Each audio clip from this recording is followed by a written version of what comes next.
உங்கள் தந்திவன் தொலைக்காட்சியில் தெனாலிராமன் தினமும் மாலை 6 மணிக்கு காண தவறாதீர்கள்.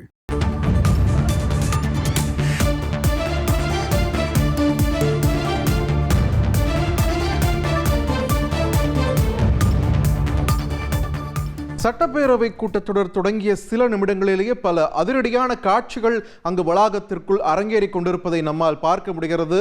குறிப்பாக ஆளுநர் அவையை விட்டு புறக்கணித்தது, அதனைத் தொடர்ந்து எதிர்க்கட்சிகள் அமளியில் ஈடுபட்டது என பல்வேறு சம்பவங்கள் அங்கு அரங்கேறி வருகின்றன. கூடுதல் விவரங்களை வழங்க இணைகிறார் எமது செய்தியாளர் ரமேஷ். ரமேஷ், வணக்கம். கூட்டம் தொடங்கிய சில நிமிடங்களிலேயே இத்தனை சர்ச்சைகள், என்ன நடந்தது அங்க சட்டமன்றத்தில்? விரிவா பதிவு பண்ணுங்க. ஆண்டின் முதல் சட்டப்பேரவை கூட்டத்தொடர் ஆளுநர் RN ரவி உரையுடன் இன்று தொடங்கும் என்று எதிர்பார்க்கப்பட்ட நிலையில் சரியாக 9:20 மணிக்கு ஆளுநர் RN ரவி சட்டப்பேரவை, அதாவது தலைமைச் செயலகம் வளாகத்திற்கு வந்தார். காவல்துறையின் அணிவகுப்பு மரியாதையை ஏற்றுக்கொண்டு பின்னர் தலைமை இந்த சட்டப்பேரவை வளாகத்திற்குள் ஆளுநர் சென்றார். முதலாவதாக தமிழ்தாய் வாழ்த்து பாடப்பட்டது. தமிழ்தாய் வாழ்த்து பாடப்பட்ட அடுத்த சில நொடிகளிலேயே ஆளுநர் RN ரவி சட்டப்பேரவையில் இருந்து வெளியேறி கார் மூலமாக ஆளுநர் மாளிகை புறப்பட்டு சென்று விட்டார். இதன் மூலம் ஆளுநர் தனது உரையை இன்று புறக்கணித்து விட்டார் என்பது மிகவும் தெளிவாக தெரிய வந்திருக்கிறது. இப்படியாக ஆளுநர் RN ரவி இந்த 2025ஆம் ஆண்டுக்கான சட்டப்பேரவையின் உரையை புறக்கணித்திருக்கிறார். இரண்டாவதாக அரசியல் கட்சிகளுடைய அடுத்தடுத்த நகர்வுகளும் சட்டப்பேரவையில் அரங்கேறி வருகிறது.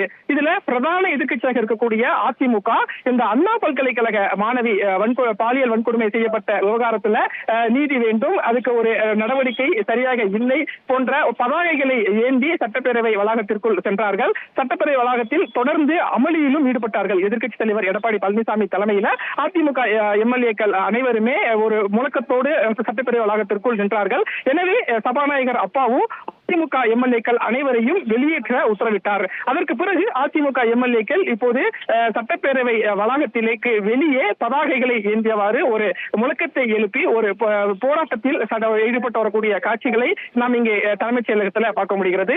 பாஜகவும் இந்த சட்டப்பேரவை நிகழ்வுகளை புறக்கணித்து வெளிநடப்பு செய்திருக்கிறார்கள். இப்படியாக அதிமுக பாஜக சட்டப்பேரவை நிகழ்வுகளை புறக்கணித்திருக்கிறாங்க. இதுல அதிமுகவுக்கு சட்டப்பேரவையில் இருந்து வெளியேற்றுவதற்கு சபாநாயகர் உத்தரவிட்டிருக்கிறார் என்பதும் ஒரு முக்கியத்துவம் வாய்ந்த ஒன்றாக பார்க்க வேண்டியிருக்கிறது.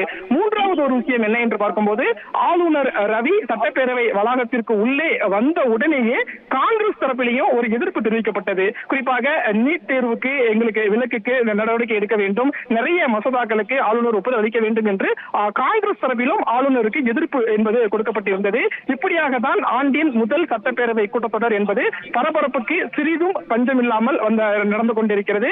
இன்னும் சற்று நேரத்தில் எதிர்க்கட்சித் தலைவர் எடப்பாடி பழனிசாமியும் செய்தியாளர்களை சந்திப்பார். அப்போது அவர் தரப்பு கருத்துக்கள் என்ன என்பதும் தெரிய வரும். ஆளுநர் RN ரவியை பொறுத்தவரைக்கும் சுமார் 10 நிமிடம் மட்டுமே சட்டப்பேரவை வளாகத்திற்குள் இருந்தார். காவல்துறை அணிவகுப்பு மரியாதையை ஏற்றுக்கொண்டு தமிழ்தாய் வாழ்த்து முடிந்த அடுத்த நொடியே சட்டப்பேரவை வளாகத்தில் இருந்து புறப்பட்டு சென்றார். தனது உரையை புறக்கணித்தார். அப்படிங்கிறது தான் களத்தில் இன்றைய சூழலாக இருக்கிறது. நன்றி ரமேஷ், உங்களுடைய விரிவான தகவல்களுக்கு. சட்டமன்ற கூட்டத்தொடரை புறக்கணித்திருக்கிறார் ஆளுநர் RN ரவி. அவரது உரைக்காக எதிர்பார்ப்பிருந்த நிலையில் உரை ஆற்றாமல் சட்டப்பேரவையிலிருந்து புறப்பட்டு சென்றிருக்கிறார். அதனை முக்கிய செய்தியாக பார்த்து வருகிறோம். உங்கள் தந்திவன் தொலைக்காட்சியில் தெனாலிராமன் தினமும் மாலை 6 மணிக்கு காண தவறாதீர்கள்.